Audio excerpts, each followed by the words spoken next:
In this guided meditation, we're going to be taking a deeper look and introspective exploration of what comes up for us when we struggle to set boundaries with people in our life, or frequently what goes hand in hand with that, when we make choices based on fears of being rejected and fundamentally resulting in a sense of self-betrayal. You see, as we know, our friend Amy the amygdala loves to tell stories, and her stories are always based in survival. And her stories tend to have doomsday outcomes. And those doomsday outcomes are primarily based in, are we going to be safe with other people? And when we violate our sense of safety or self in relationship with another person, it usually means Amy's on board, chiming in and saying, don't set that boundary, don't be assertive, don't take care of yourself in this moment, because if you do, you're going to be kicked out. Now, we're fundamentally weak as a creature. Our organism does not do well in isolation, and our brain is hardwired to be in connection with others. So those fears of being rejected or kicked out are very, very strong. And they're also unique to each of us in our story.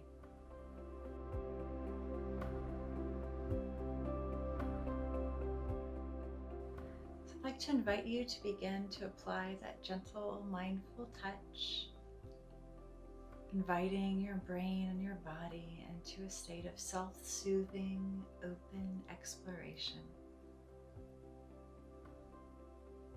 And notice a time in the past where your brain or your body started to feel uncomfortable in a communication, in an interaction.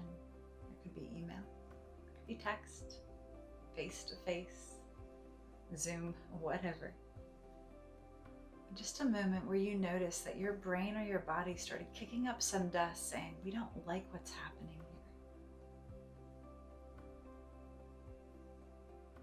And once you found that moment, invite your mind to start playing through the movie reel of what happened. Did you listen and pause and change course? Did you give in to what the other person was saying, even though you knew you were right? Did you acquiesce your own boundaries and self-sacrifice? Did you make up a story about how they are wrong and you're right? All of those behaviors are possible.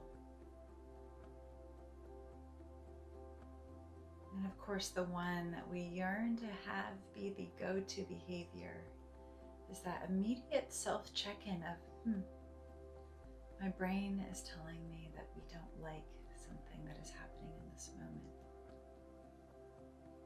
But for the moment, let's return to your identified experience and move into deeper relationship with yourself as you notice the discomfort arising. Invite your mind and your body to share with you what that feels like. What do you notice? Is there a tension in your shoulders? Your palms start sweating. Perhaps a tightness in your jaw.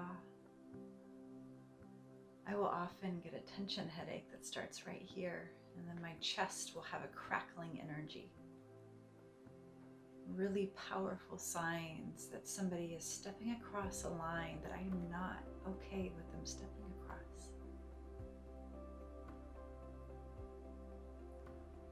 Invite your mind and your body to share with you what your warning flags are for when somebody starts to cross your boundary. This is such powerful information for us to hold for ourselves. Remember, our amygdala is so wise. Amy is so powerful. And before she takes over, she will always send up a warning flare, a yellow flag saying, hey, pay attention. And if we ignore those flares, we get into trouble. So noticing yourself in that interaction, what does your warning system feel like? Does it have a color or an energy, emotion or a movement? Rather than turning down the volume on those warning flares, invite them to be turned up.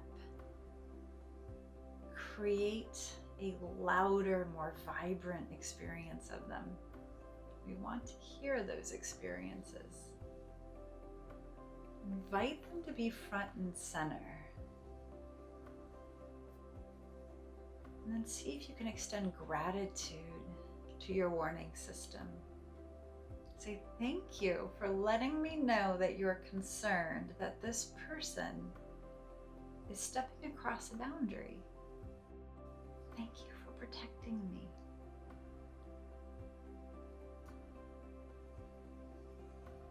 We simply want to turn into this information, to invite it to be a part of our mental awareness, to be mindfully present with it.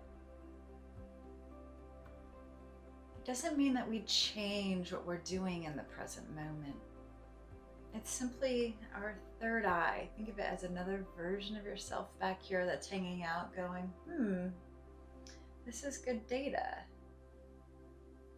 I may continue my current course of action, but I'm going to file this away so that I may change or redirect at any point in time.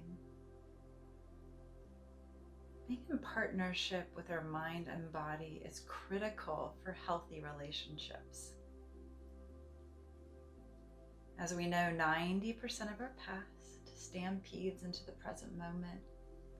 And it's this outside experience of self that will frequently be able to say, that doesn't belong to the right here, right now, or, that definitely belongs to the right here, right now, and we need to be assertive.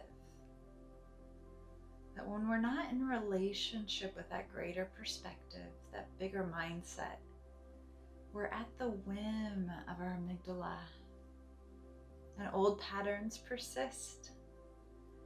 And frequently we will continue to treat and engage with people in a way that doesn't help us be our best selves, that keeps us stuck in the past rather than in the healthy, vibrant here and now. As you wrap up this little guided exercise, I invite you to take a moment and write down what it feels like when your mind or your body sends up a warning flare. Make a note. Feel that. Welcome that energy so that next time that energy becomes present, you can extend gratitude to yourself for your deep knowingness of self. And also take a look at, do you want to be different in this moment? Is there something else that you could do to best honor you and the life that you're building?